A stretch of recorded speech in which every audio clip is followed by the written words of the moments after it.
It's like, here we are. Every single time we just start dancing. Amazing. I love it. Very cool. We just get rolling and then it stops though. I need the whole song. Like I need the whole song. We need the whole song. I don't know if anybody would stay. I don't know if they'd stay for the whole song. I propose we leverage AI to go back and pull like all of our old episodes and like write an actual song with lyrics for that. So there you and go. Then we could have a special episode where we introduce that and then we do the video with it, the music. I think that could be a hit. I think, man, rock stars, here we come. That's right. All right. Now we can get back to the real world. Speaking of rock stars. That's right. Speaking of rock stars, welcome to episode number 134. We have Tom and Brandon and Carson all back at the same time. And yes, a rock star guest with JD Miller. So JD, welcome. Thanks for having me. It's great to be here. So we're going to talk about with JD today a bit about kind of the sales and marketing, modern sales and marketing strategies from the viewpoint of how kind of private equity and acquirers look at things. And as your company evolves, what are some best practices that we're seeing and strategies that we're seeing? I think it's going to be a really interesting episode, kind of looking at it from that vantage point. Well, and I would say, why don't we start by telling everybody that JD is 6 for 6 in his startups and companies that he's built or grown and exited. I mean, come on, batting 1,000. That's like, it's been fortunate to be in the right place. You're like the GOAT. You're the Michael Jordan of venture capital. He has a lot of rings. Yeah.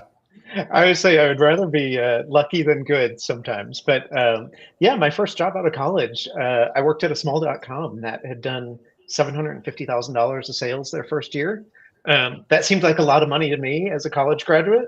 You do the math of there were 26 employees, but 6 years later, we went public with a $9 billion valuation and we're the largest tech IPO until Google. And so that set me down the path of how can I repeat that? And it's always been, increasingly responsible sales jobs in B2B tech companies.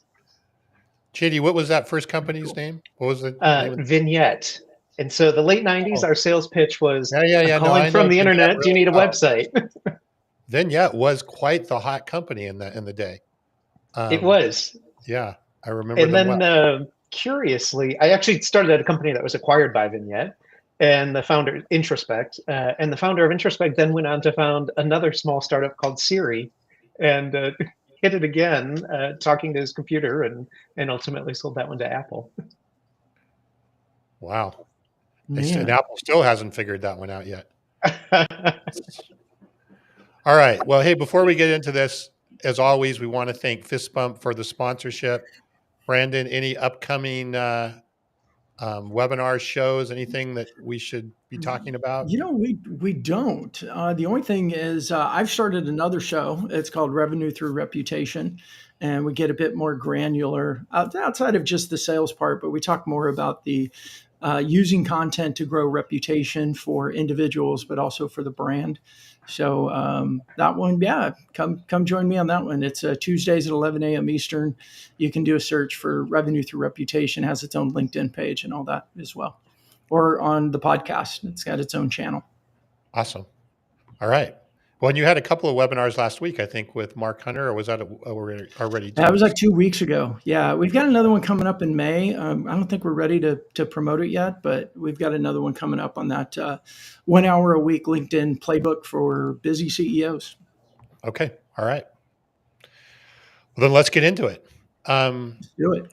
So JD, tell us, kind of a little bit about what you do now and your background, and then we'll get into some of these questions or kind of taking us through some of these strategies. Yeah, fantastic. Yeah, so following that Vignette experience, I have spent the last 25 years in B2B tech sales. I began as a sales engineer, quota carrier, and then, ultimately CRO a bunch of times, CMO, and country president for the US, but always backed by private equity firms. So 6 times I've been involved in the sale of a company through private equity. And today I work for PE firms themselves as what we call an operating advisor. So I'm the guy who sits on the board who knows something about sales and marketing, and I get to work with portfolios of companies, coaching and mentoring their sales leadership team and lending a hand when that's needed too. What do you, and we may get into this, but at a high level, do you think that there's any sort of special approach, strategies, or whatever that you need to be thinking about when you're working with private equity in terms of, I know obviously every private equity is different and they have different strategies on how they purchase and so forth, but generally private equity is not venture capital, right? So they're Right. looking to bring in something that has some profitability, has some growth and profits and so forth. I assume in most cases, they're not looking for the startup that's burning $10 million a month going through the process. So therefore you have to kind of look at the world through a little bit of a different lens, I would suspect, as it relates to sales and marketing. Is that accurate? Yeah, that's exactly right. And I think one of the things that I really like about private equity is, we always have an eye on an exit, getting out of the investment in 4 to 5 years. So it creates a lot of urgency for, you've bought a company that's got something going really well. How can we implement a playbook to double down on that and, make it go faster? And so what I've done is I've collected kind of the best practices from the PE firms I've worked with and consolidated them into a book that's called The CRO's Guide to Winning in Private Equity, where we talk about those specific unique things to the ownership structure.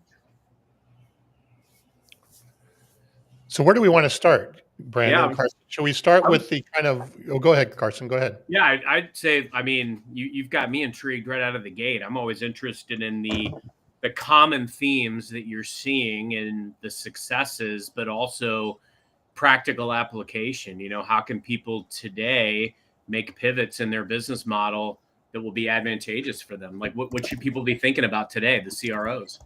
Okay. So for me, it's about repeatability of process. Most of the companies that I see in the PE firms I'm working with are doing maybe $30 million in ARR. They've just graduated from that kind of founder-based VC-backed, and they have between 30 million and maybe $300 million of revenue. And the biggest pivot for that is, how do you take what you did really well as a small startup company and implement a repeatable process? And so a lot of the work that I do with my CROs is to say, how do we get the intelligence out of your head? How do we implement a repeatable sales process?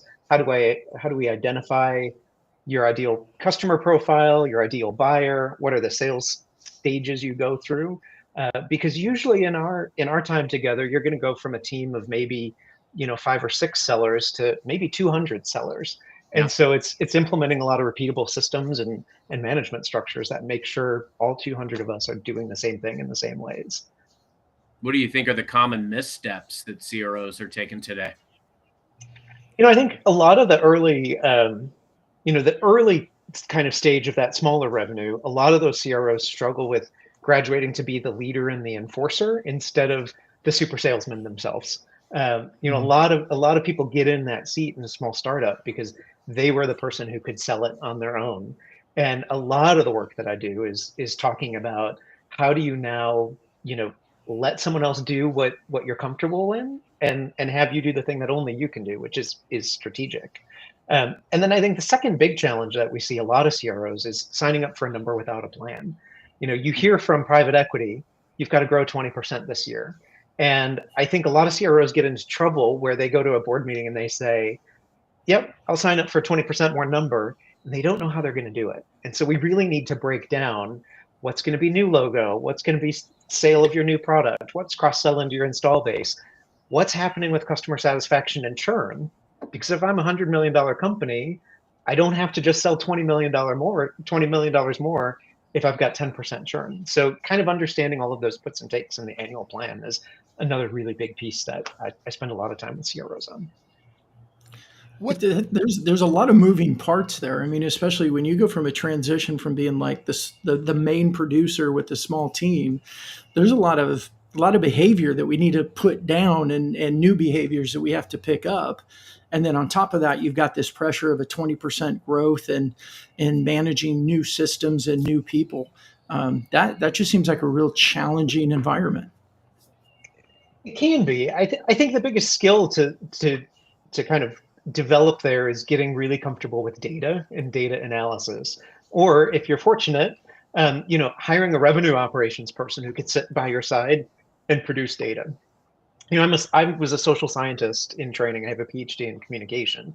And so I believe everything about a sales process, is persuasion that you can measure, and it's a science that if I say this to you in this way, I'm going to get this result.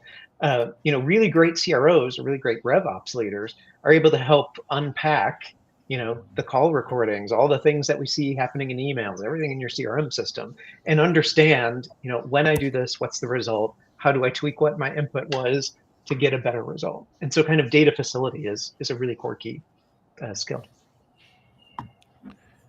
So what would be the smallest company generally right now that you're getting involved with? Is it a $10 million company would be on the small end, or? I have one right now. They're in Austria. They're about 15 million in ARR. But Okay. yeah, we start talking to those folks, at the 8 and 10 million, and then once we see that there's a great product or a great message, or you're kind of onto something and how you can sell it, we'll go ahead and buy that and put a lot of effort behind, replicating it at bigger scale. So JD, how would you? Oh, go ahead, John. I was just going to ask part two to that is you then acquire these companies, and I have a small company. It's not quite that size yet, but we're investing a lot in process and repeatability and metrics, even at a small company. Are you seeing that these companies that are coming in at 8, 10, 12 million ARR are really lacking a lot of that, and they're really just kind of operating by the founder and basically letting the product or their technology carry them?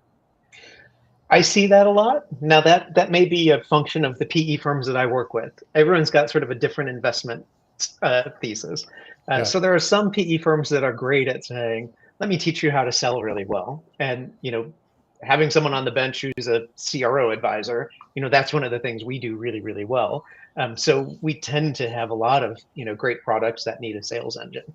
There are other PE firms that say you may have a great sales engine and I've got to really double down on helping you differentiate your product, and they'll put money into product development and understanding product market fit too. So it kind of depends on your board and your investors. Okay. Makes sense. Go ahead, Carson. Sorry. Yeah, no, with your wealth of experience, JD, how has the game changed? Obviously what technology and AI and data can do and point us to now, I would have to think that, the savvy CROs are looking at where they can get an edge. What are you seeing in that space? How are the smart CROs adopting technology? I think a lot of it right now is about knowing your customer so much better. When I started selling 20, 25 years ago, we used to get grace from prospects who would say, "I can show up and have a blank sheet of paper and say, tell me about your problems and what would be ideal for your weird craft solutions." Today, everything that you can know about someone is available online. And so prospects expect you to show up with a point of view. I've done my research. I've seen your website. I have this thesis that this is broken and I'm going to come fix it for you. And then I also think on the coaching side, when we talk about performance management of sellers, AI gives us access to so much more than we ever used to have before. So it used to be, as CRO, I could get in the car and, maybe go on 2 sales calls with the seller in a quarter. Now, when literally every call is recorded, AI has transcribed it, I can really quickly, at the end of every day, see what did all of my sellers talk about, where are the pitfalls they've had. I use a medic-based sales process. So which of those medic questions are we consistently failing to answer well? And you can have a lot more real-time coaching. So it's really just kind of raised the game and raised the stakes for sellers to be much better than they ever used to be. It's incredible. So let's go down the road, and Brandon, I want to get you to kind of drive this a little bit. I know this is an area that you've had a lot of experience with, is this smarketing concept, right? Which is the idea of combining sales and marketing tighter together and working closely together. Brandon, where should we start on that? Because I think there's a lot of things that we can unpack here.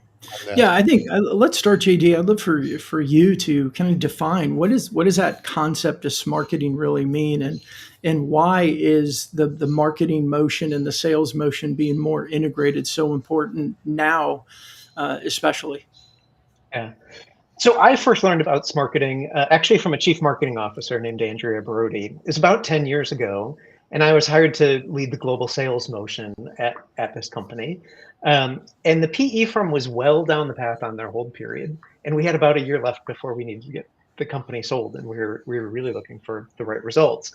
And I got into the conversation by saying, well, where do the BDRs report? And I want them reporting to me. And she said to me, let's stop thinking about sales and marketing and really let me talk to you about the combined organization, this marketing org. We're both leaders of it. It doesn't matter what reporting structures are. It doesn't ultimately matter, other than the two of us together have got to get to this number. And it really led to this tight collaboration that said, okay, if the business's goal is to grow 20% this year, what's our average deal size? How many deals do we need to do? And then all of the kind of predicting behaviors. What's our win rate? So how many opportunities did I need to have? What's my sales cycle look like? How many meetings did I have to have? How many cold calls did I have to have? All of that sort of stuff, that's precursors to getting to the number. And I think what was really exciting about that is in a lot of organizations, sales and marketing are pointing fingers at each other, saying, oh, if sales would win more, the world would be easier. Oh, if marketing would give me better quality leads or more of those leads, my life would be easier.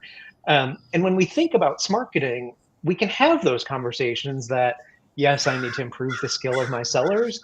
But the fact of the matter is, this is how good they are today. So what are we collectively going to have to do with the team, with the resources we've got today to get to the results that we're trying to get to? And so then ever since then, whether it's, a sales leader and a marketing leader who hold hands, or increasingly, I think people aren't spending as much money on executives as we're landing on a single CRO who owns both sales and marketing teams. It's really aligning all the resources on the common vision and all of the inputs that are going to get us there. And Jay, when you talk about alignment of that in a tactical way, I mean, what does that look like week to week and month to month, and getting these marketing motions and these sales motions aligned? And I'm assuming the goal, of course, is more conversations, more at bats. What does that practically look like, though? Yeah. So for me, it all kind of lands in what are the metrics and what is the process we're going through. And I focus a lot on a sales velocity metric, which is basically measuring all of the activities and how much revenue do we produce every day. So it looks at total number of opportunities times conversion rate times deal size divided by the number of days in our sales cycle, and that's how we get to sales velocity. But then my marketing leader, me, my sales leaders are looking at least every 2 weeks at each of those inputs. So, together we say, we're trying to get to this $20 million growth number this year. If things keep running the same way they are, how many opportunities do I need to have? What's my win rate? What does that deal size need to look like? How fast does that cycle need to flow? And then every 2 weeks, we're checking in. Are we hitting those expectations? And if we're not, what do we need to tweak? And sometimes I don't have as many opportunities, and maybe I need to invest more marketing dollars there, but maybe I'm overperforming somewhere else. And so it's kind of constantly adapting what the total equation looks like to get to the revenue goal. And when you're looking at that, so I'm going to lean in more on the marketing side or the content side, because I find now that the content is so important for creating initial reputation, creating brand, creating that awareness. So are you getting into the data and some of that content, like where the clicks are coming from, where the conversions are taking place, making adjustment in messaging, or what does that look like where you got sales and marketing working together? Because the opposite is sales and marketing are in two different silos, and the only communication they do is usually giving each other the finger because they're upset with each other. But you're not giving me enough leads. Well, you're not converting my leads.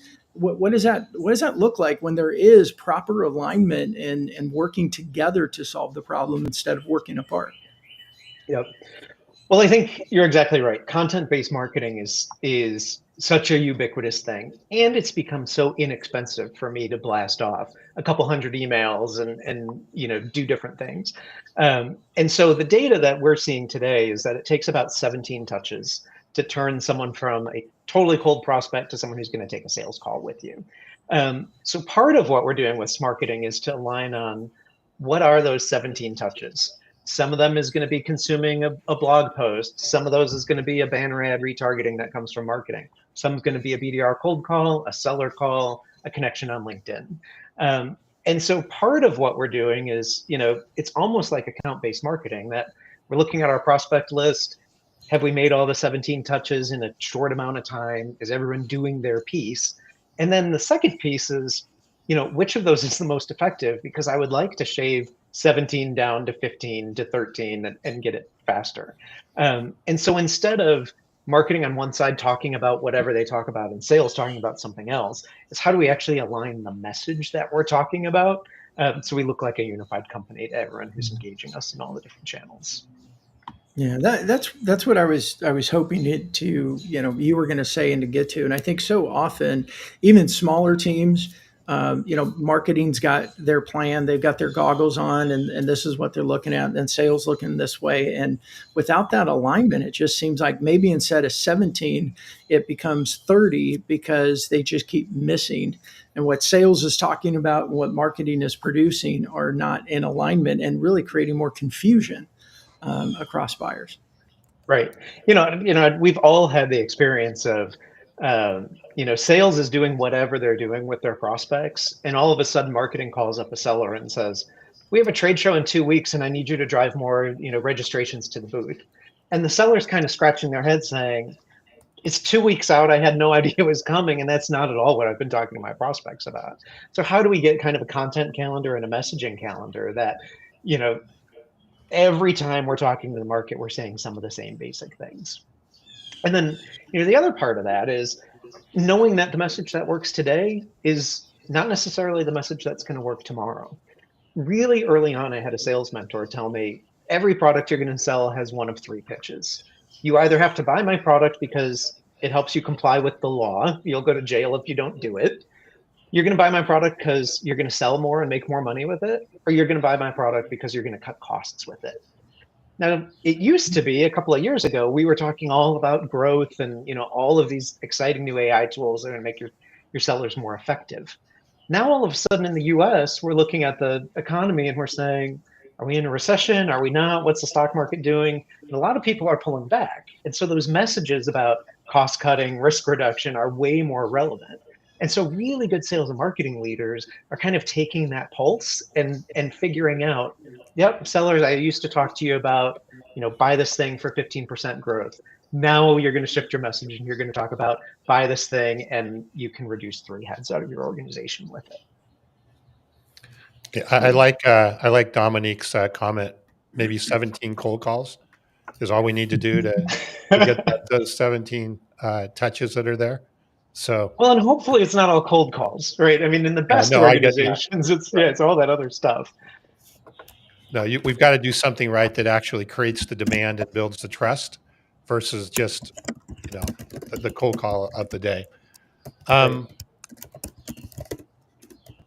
Where do you think this marketing strategy should start to evolve? Do you think that should be happening right from day one in a company? We have startups and we have really all size companies, I think, that listen to the show. And, where would you say, is that something you should be building in the DNA from day one? Brandon, it sounds like you're on a golf course with all these birds and everything. Keep the windows open. I got birds out there. Hey, these are good. These are good AirPods, aren't they? I think it's something that does start from day one. But I remember those early days at Vignette when we were 26 people. It naturally happened because we had a single leader and we had 2 salespeople, and so they naturally knew all of the marketing messages and all the sales pitches and the events we were going to, and there was a lot of unification there. I actually think marketing becomes more important, once you've expanded beyond a single office and you've got now some of your team is co-located in this place and some might be down the street or across the world. And now you've got to start really being intentional about communicating what we're doing and lining that up. And it's really important to do in the annual planning process. And then it's really important to keep refreshing and staying on top of week by week and month by month. So I have a selfish question for you, and then we'll go on to the next one on the agenda. But my software company sells predominantly to manufacturers and wholesale distributors that are private equity owned. The majority of them, or a large percentage of them. Are you seeing that private equity owned companies are slowing down on their growth plans or saying, hey, and you don't worry about growing 20% this year, but it's okay to slow down, or, kind of cut some expenses and shore up? Or what are you seeing as it relates to the private equity? Like I said, it's a very personal, Yeah, no, it's a self great question. question. So private equity ultimately tries to drive to what we call a rule of 40 company. And so Sure. rule of 40 is you're adding your profitability and your growth, and those percentages together need to add up to 40. So, are we slowing down on growth? I mean, if you're going to get there on profitability, yes, you can take your foot off the gas on growth. If you're not a super profitable company and there's not a lot of obvious stuff to do there, then growth is still really very important to you.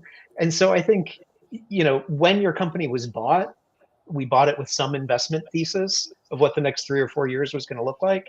And we really need to make good on that.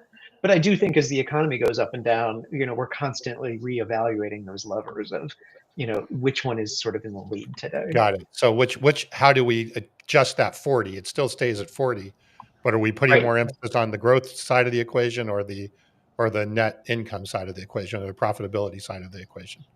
Right. And I think it's very, I think it's very dependent on the company that you're holding. A manufacturing company, we hear a lot about tariffs today with them on, where their raw goods are coming from. There's probably not a lot of profitability motion to happen there. We're going to have to make up for it on growth. Um, you know, other industries may have, different kind of levers that they can pull there. No, makes total sense. So, Carson, one of the things we wanted to talk about today was, and I think maybe you cover this in your book, JD, is performance improvement plans as kind of a management tool, or so forth. And I know, JD, you have some suggestions or strategies with that, but Carson, I know you do a lot with this at Microsoft. So be interested in both of your takes on these, and kind of what you're seeing in this area about how you use these performance improvement plans as kind of tools for growth versus, I think, as you said, JD, punishment as an alternative to punishment. Yeah. I mean, it's sometimes controversial because I believe that everyone should be on a performance improvement plan all the time. But the reason that that's controversial is that there are so many companies that aren't having performance conversations until things are going really badly. And then the performance improvement plan really is just some HR paperwork we're going to go through so that you don't sue us when we fire you. And I think instead, if we can turn that on its head and say, every employee, every 90 days, we're going to sit down, we're going to talk about what's going well, we're going to talk about what's not going well, and we're going to come up with ideas about what are you going to do in the next 90 days to continue to become better, building skills and grow your performance. That's a great performance improvement plan that helps all the boats rise. Carson, what's your experience with this? Yeah, JD, and look, I know you have a lot of great experience coming in and really helping define and set culture for selling. I think the problem with the PIP, as it were, is that it has a negative connotation by default because of how it's been used historically in a lot of scenarios and organizations. I agree with your sentiment. I think, I've been tasked a few times in my career to coming into new organizations or new teams or new situations or failing teams or pre-existing teams to build sales culture or to redefine the team. And one of the things that has been a very valuable resource and tool has been the improvement plan, or at least the thematic element that maybe we didn't call it an improvement plan, but the reality is it is. And what we're doing is we're assessing the current state, right? We're looking at what's working, what's not. What are the strengths? What are the areas of opportunity? Doing kind of that SWOT analysis on your team and also on your people. I believe everybody has earned the right, by and large, to be in the seat that they're in at the time that they get that seat. But sometimes the seat changes. Sometimes the dues to be in that seat shift. It's up to us to make sure that we and everybody that works for us is, bringing that day one energy, being the person that we promised to be on interview day, while the company gives us the tools, the resources, the training to be successful. Now, with an improvement plan, it's important to kind of draw that line and say, okay, this is where we are. This is where we've been. What we've discussed previously as far as the areas where we need to be improving, the steps and the action plan that we agreed upon in order to see that improvement. And it all comes down to process, right? Because if you have the right people doing the right process, your probability of success is very high. Now, the people change and variables around the people shift. The outcomes that we're driving with process shift. And so it sometimes will cause the need for new process or pivoting in process. But I think that's why the improvement plan is so paramount. We're going to look at where we've been, where we are, and where we need and want to go, and we're going to agree on a plan to get here. Now, when we get to this place in time, we've got to look back at the sum of the parts, and we've got to realize, did we take those steps? We either have or we haven't seen improvement. If we haven't seen the actions that we agreed upon, we have a new challenge and we have a new problem. And I think that's where that write up or that performance plan can take a different connotation and tone. But frankly, JD, back to your point, everybody should be on a trajectory of improvement every single day.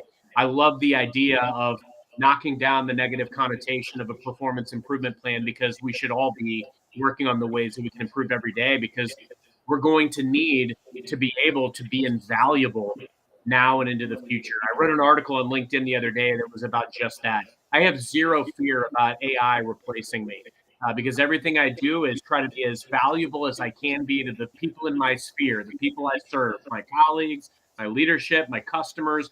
And by doing that, I'm working to be valuable. But I've also got to take on these tools. Now, I read a study a couple months ago where individual contributors using a legion of AI agents will be more productive and efficient and impactful in driving more outcomes than full existing human teams that we have today. Now, that isn't the reality today, but it's where I believe the work world is going to go. And so we need to right now be challenging ourselves to improve, to be invaluable, but also leverage every resource at our fingertips to unlock success. Right. And it's how do we develop those skills? I think a big piece about the performance improvement plan template, and we probably should rebrand it something else, is, yes, what's going to happen for the next 90 days, but also long term. What's your future career? And what are the skills that we need to be thinking about a year from now, 3 years from now? Because maybe you don't want to be a mid-market seller forever. What are the things to get promoted to enterprise? Or it's very different to manage a team. What are those skills supposed to look like? And so whether we call it a PIP or we call it something else, it's having a really clear conversation about, the constant development. I saw a couple of weeks ago, Clary published their State of Sales 2025 report. And they looked across all of the, I don't know who their organizations were, but hundreds of organization sales teams. And they found two things. One was that there are about 10% of sellers who were doing 62% of their company's business. And we're used to that. You've always got some top performers, and maybe you've got an enterprise team. But what I found was really astonishing is the bottom 50% of sellers collectively were only selling 7.5% of the revenue of the companies they worked for. And so that told me, it got me really thinking about this notion of performance improvement. You didn't hire half of your sales team of just terrible sellers. Something has shifted in the environment. That just means what they used to do when you hired them is no longer what you need them to do. And so the solution doesn't have to be go fire half of your team and replace them with new folks. It's how do we talk about improving the performance? How do we talk about, the economy's shifted, here's a different message you need to deliver, and training people and developing that skill. So am I hearing you say that really everybody on the team, and maybe even on the marketing team as well, if you take this marketing approach, should have some sort of PIP that and how frequently would you review those? Is that a quarterly effort every 6 months, or how frequently would that happen? I like to do it quarterly. Now, I hope that every individual contributor is having a weekly one-on-one with their manager where they're talking about, all sorts of things and hopefully having some development. But at least quarterly, that conversation with the manager should be a little bit more structured, where we do a retrospective on the last 90 days, a forward look on the next 90 days, and we identify, what are the skills we're going to develop together and how are we going to get there? And when I've done that, I've had higher performing teams. It also makes writing annual reviews really easy for me. You take all the quarterly ones, you staple them together, and it's conversation. I think the worst organizations. Go ahead. No, I was going to say you could have a top seller, right, that's killing it from the numbers perspective, but it doesn't mean that they still shouldn't be thinking about how are they improving as it relates to their use of AI, or there's certainly areas that they can continue to improve on or prepare for, even if they're killing it with their numbers, right? So it's not just the Exactly lower right. half that's getting the PIP that's there. Right. Yeah, and that, the PIP is, or the performance improvement discussion is not a punishment. So yes, a top seller should have an improvement plan. How are you going to continue to refine your skills and become even better? You're a top individual contributor today. What do you want to do in your career 5 years from now? How do we improve your skills to set you up for that next step? So here's a And I question think, I I would, find oh, go ahead, Brandon. when well, as I say, when I looked at the topic around PIP, I mean, this sounds to me much more like a personal development plan. It's not so much the improvement side because it's like, hey, we can acknowledge. Generally, I think the thought is PIP means you're sucking it up and you're going to get fired. It's Where punitive. what Yeah, we're it's talking intense. about though is a better culture of, hey, we want to personally, we want to partner with you and align with you for personal development. Like where do you see yourself going? What are the skills that we need to create in you? And then it's that combination of, I think, from a good culture standpoint, what the employee, what the person wants, but then also what the company's going to need in the future, and aligning that as more of a training and personal development plan. that's right. Is that what I'm hearing? That's right. And I really got religion on this, you know, maybe 15 years ago, when I was fired by surprise. I had been in a job I thought was going really, really well. It was a stretch role for me. My manager didn't talk to me very much. He traveled a lot. So maybe every 2 weeks I saw him briefly. And I was there a couple of years, and I think things are going great. And the head of HR took me aside one day and said, JD, how do you think things are going for you? I said, I think it's going great. And the head of HR said, no one else does. And here's your PIP. We're firing you. And, you've got 30 days, but really, start interviewing. You're going to find something else. And, you know, I thought about that for a second, and I realized if we had had that conversation 6 months before, a year before, maybe I could have developed the skills that they were looking for and, had a better result and not gotten fired. Now, it was bad for me, losing the job. It was bad for them too, because if they didn't have a development plan with the next person who came in, they're going to be in the same Right. cycle. And so it costs them a lot of money in severance with me. It costs them a lot of money on the recruiter to find the next person, lost time of ramping the person into the role. And if you miss that coaching opportunity, you're just going to be on this cycle. And so, that was kind of the spark of me saying, we really need to have development conversations much more frequently because it's good for everybody. Hey, JD, when you got that PIP unexpectedly, or that when you looked at it, did you see things on there that when you looked at it go, oh wow, maybe they're right about some of these things. And had I known this 6 months or a year ago, I would have worked on these. I just didn't know that this was important for what they were looking for. Or when you looked at it, that was, Absolutely. I mean, yeah, absolutely. I was in my 20s and had never even okay, heard of this kind of stuff. But, a lot of times when people are producing these documents, it has built up so far and gotten so bad that the decision's already made. We're moving on from you. You're terrible for the culture. You're terrible at this, whatever. And the kinds of hurdles that we put in those documents, you've got 30 days to get to 200% of quota. Well, that's never going to happen. Where if, on a monthly basis, we were talking about, hey, you kind of missed your quota a little bit there. Over the next 90 days, let's work on prospecting so you have a bigger pipeline. You can start to course correct early on and you're not pulling this huge ripcord. So stupid question here, but in that situation, I'm assuming you weren't having the weekly one-on-ones and you weren't having the quarterly development conversations. Like you didn't get any of that, Correct. Yeah, correct. And I think a right? lot of times, that can happen with growing companies too, where we take a good seller and we promote them to be head of sales, but they don't think about management. And so they're out talking to the biggest customers and closing deals on their own. And oh, yes, I have 5 or 6 or 8 people reporting to me, and they'll call me if they need something. And that's a development skill for that manager that someone needs to Mhm. teach. Here's some new process that you need to learn to be an effective leader of people.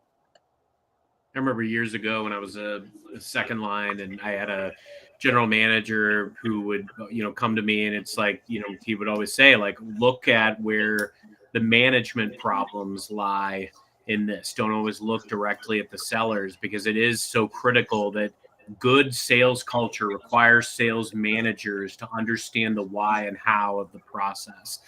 And frankly, a great seller does not a great manager make. In fact, I mean, even look at sports, look at athletics, look at baseball. Some of the greatest managers and coaches were, good, or maybe even, mediocre players at best, but they understood the fundamentals and the why behind the process. And I think that's the key.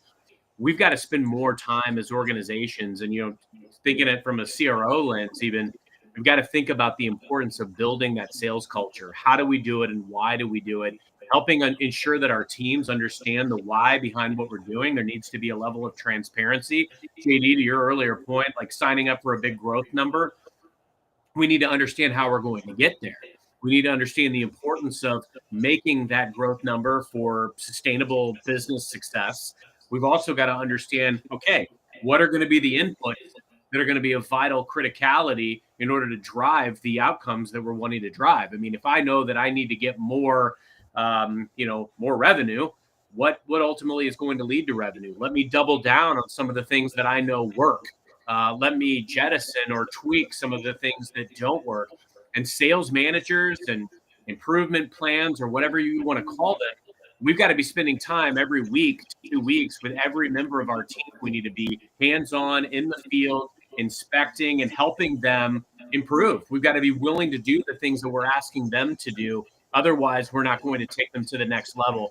And JD, you hit on something else really important as well. The things that are working today may not work 3 months down the road. So we've got to also be very agile and able to pivot now more than ever, because the conversations with customers are changing, the data and what they have at their fingertips is changing, and what AI is capable of doing is going to continue to change too. That's why we can't get married to any expectation right now. I work in an industry that is making big shifts, and fortunately, I'm just an old grizzled sales veteran, and I'm going to roll with the punches, and I'm going to go wherever I can be valuable, and I'm going to do what I know to do, which is survive. But not everybody has had that experience or knows the importance of kind of leaning into these moments and really listening. What are my customers saying? What are the leaders saying? How can I be the problem solver in this day and time? That's right. And a lot of times when I work with a CRO, the first time who's working in this environment, they're surprised that the board deck isn't just about the number, but it's about all these other things. And it's really important for me as a leader. Yes, I hope I'm delivering a number, and we want to do that pretty consistently. But I don't want to be delivering the number just because I have one super seller who's saving the day for me. I really do want to be running an organization where 80% of the team is getting at least to 80% of the quota 80% of the time. Because if you're hitting your number, but you've got all this huge churn, am I running a terrible culture that my sellers hate working for me? Am I turning over a lot of people because I'm not developing them? We know that there's always going to be someone who has to leave. Maybe I did make a bad hire. I do need to fire somebody. People are going to leave and have babies and do stuff like that. But if it's more than 10% of the organization is turning over, that's on me as a leader by not creating an environment that, I'm spending money on all of these salaries. We should be getting some return on all of them too. That's why you got to stay at the pulse of your team and your org. You've got to understand what makes these folks tick. How do I turn this into a destination team? How do I turn this into a destination organization? Survey your people, know what they care about, and actually make changes and make decisions based on their feedback when you can. You're not always going to be able to, but if they can see that they are a part of what you're doing and that they matter and their voice matters, and you're working as an executive to build a bench roster and attract new talent in the plethora of ways that you can do that now with social media and with doing proactive outreach with recruiting. There's so many ways that you can make your organization and your team a destination. And the social scientist in me and the communication PhD in me says, at the end of the day, the solution to a lot of problems is more communication. When you have a cultural challenge going on, and it's happened to me too. I've seen my name on Glassdoor reviews saying this is a terrible company to work for because JD does this thing. you know, Probably I stand behind what I did. It's the right thing to do, but I didn't communicate it well enough to you and explain why are we doing this unpleasant thing or this unpleasant change. And so more communication, more engagement is really going to win the hearts and minds of your team and then have them, follow to greatness. So what would you, JD, if you were, and you are, if you're talking to salespeople right now, probably in any size range company, and to your point, Carson, about the future of AI and everything that's kind of coming, what do you coach them on or tell them on, especially related to AI, on how they need to change or develop different skills?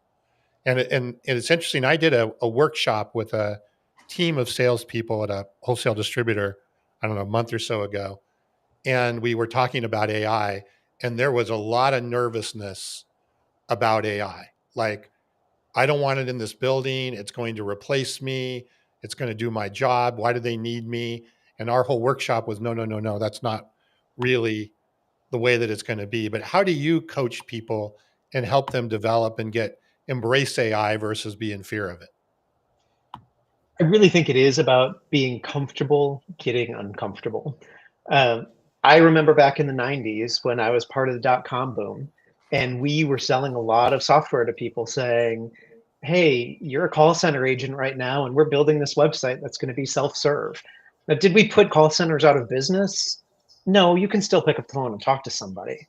But are there significantly fewer call center professionals than there used to be? Absolutely. And so, I think back then there were folks that had a fork in the road of saying, I'm not going to get on board with this new internet thing. And I think they're the ones who are left behind. And then there were folks that said, there's always going to be some kind of profession for me, but I better learn how I play with these technologies. And I think that's what we're finding with AI today too, is I don't think we should be sticking our head in the sand pretending it's going to go away. It's also, we're going to make a lot of mistakes with it, and we're going to make a lot of missteps with it. So I don't know exactly where I'm going to use it well in my job and where it's going to be a mistake, but I should get comfortable being uncertain about that and trying things out, because eventually something is going to rise to the top as the new way of doing business. And I want to be someone who knows how to do it. And should you welcome the opportunity for AI to help enable you and to do that better job, right? And I think that's a key part as well, is knowing that, hey, you could get better through the use of AI, no matter how good you are right now, right? That's right. I've been really fortunate in my career. We talked about 6 exits. The reason I am in the place that I am today is at every step of the game, I've said yes to a new opportunity that I was uncertain about. And so I could have been a great sales seller and said, I'm just going to continue to be the top seller in my next job. I want to be the top seller. Someone offered me an opportunity to lead a team. I said, I've never done that before, but let's give it a try. And then someone offered me an opportunity to be a CMO. And I said, oh, I've never done that before, but I'll give it a try. And sometimes I've done well with that, and sometimes I've completely failed at that. But being open to saying yes, trying something new is how we evolve our skills and we stay current in the world. Yeah, what's that phenomenal quote from Richard Branson? If someone offers you an amazing opportunity, but you're not sure you can do it, say yes, and then learn how to do it later. I think it's all about the experiences. I've been recruited to come do different things multiple times in my career, and I could stay over here in the comfortable sleepwalking, hit my number, phone it in, or I can go over here and do something brand new, get the experience, maybe fall flat on my face. But fortunately, I never have. I love that mentality, JD. And, Tom, when you're talking about AI and sales, what is it from our good old fabled story Moneyball? Adapt or die. That's right. That's right. I remember being a student at the University of Illinois in the 90s, and we had a convocation speaker who's the person who speaks at freshman orientation. And they told us 75% of you are going to graduate into jobs that don't exist today. And it was true. It was the late 90s. The internet came along, and boy, we had a whole lot of new things. I really believe AI is that same forefront, that so many students who are freshmen right now, 4 years from now, are going to be doing these jobs that didn't exist or look completely different because of the use of AI. And so learning to be comfortable and saying, I'm going to jump in with it. I'm going to figure it out. I'm going to give it my best shot. And then hopefully I'm going to have conversations with my manager regularly about what's going well, what's not, and we can keep course correcting and getting better at it. And they'll have great, phenomenal careers too. So as we wrap up here, I'd love to get a few tips from you from your book. The book is called The CRO's Guide to Winning in Private Equity. Is that right? That's right. What would be, I don't know, maybe 2 or 3, if you were to pull out a couple of 2 or 3, good tips from the book that people could take away from to really be thinking about, obviously not just in private equity, but to winning in general in this sort of modern sales age? Thanks for asking. So the book is structured as a year in the life of a CRO, and it's got about a dozen downloadable templates for all the things you need to do to go through your year. So there is a performance improvement plan, coaching conversation template that you can grab today and implement with your team today. The biggest things for me for success, I spend a lot of time talking about the annual plan and really helping people sign up for a number that's not just a pie in the sky number, but where they've written on a single sheet of paper, these are the ways I think I'm going to get there through customer churn, retention, cross sell, upsell, new logo sales, and all of that sort of stuff. So tip number 1 is have a plan that you can measure against through the year, because it's going to help you stay kind of course corrected. And then the second big thing, I talk a lot about board communication. It's really leveraging your board members and people like me on the board who are there to help you. I think a lot of folks, we're used to winning and we don't want to disappoint people. And CROs tend to have pretty short tenures. 18 months is the average tenure of a CRO before they lose their job.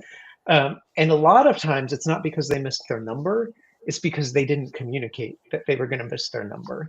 And so in the same way, we should be managing down and talking to our sellers every month about what's going well and what's not.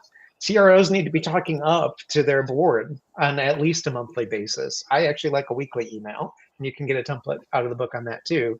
That just keeps them in tune on here's what's happening with the number, here's what's happening with my headcount, here's what's going well, here's what's not, so that you're not showing up on a quarterly board meeting and dropping a terrible bomb that results in you getting fired.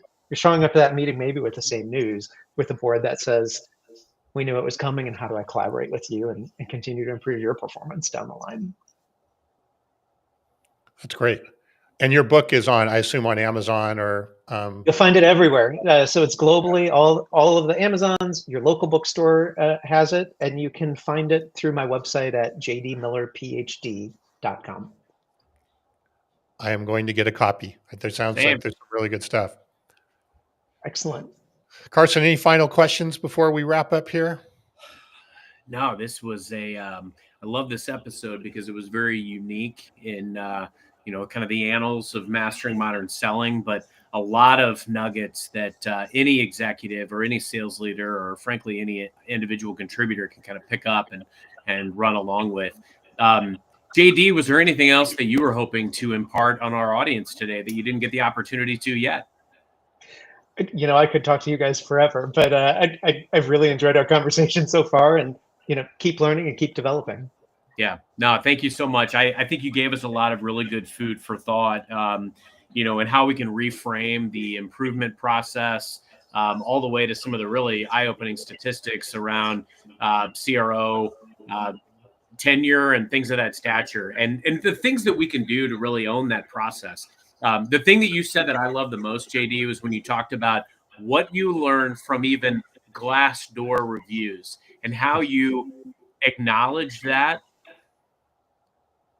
When I think about improvement plans and the connotation that they get, there is a stark difference between, giving people feedback that's fluff or giving them feedback that's negative because you're being given pressure to write somebody up from leadership, to giving people tangible, real, constructive feedback that they can absorb. And while it might sting in the moment, believe me, I've been blessed with managers that are willing to shoot me straight. might sting in the moment, but that you can take and turn into something very constructive and be a better leader and communicator as a result. And I love that you called out, like, reading something on Glassdoor that, hey, you acknowledge they had this perception and I could do something different or better as a result. That's my biggest takeaway. So thank you for sharing that. Yeah, that's Well, great. and that's what I love about private equity is, we're always on a time clock of this company is going to get sold in 4 years, 3 years, 2 years. So we don't have a lot of time to screw around with feeling bad and hurt feelings. It's just about how do I make tomorrow better than today because I have one fewer day to get this company value bigger. And so let's just figure out how to keep doing that and evolving, and we'll all wind up in a great place. Well said. All right. Well, thanks again, JD. Like I said, we'll check out the book. Carson, wrap us up. Yeah, hope everybody in Atlanta is safe with the weather. Yeah, what's going on there? Is there a storm there or something? Brandon needed to step away. Maybe Butch knows as well. I'm thinking about everybody in hot Atlanta.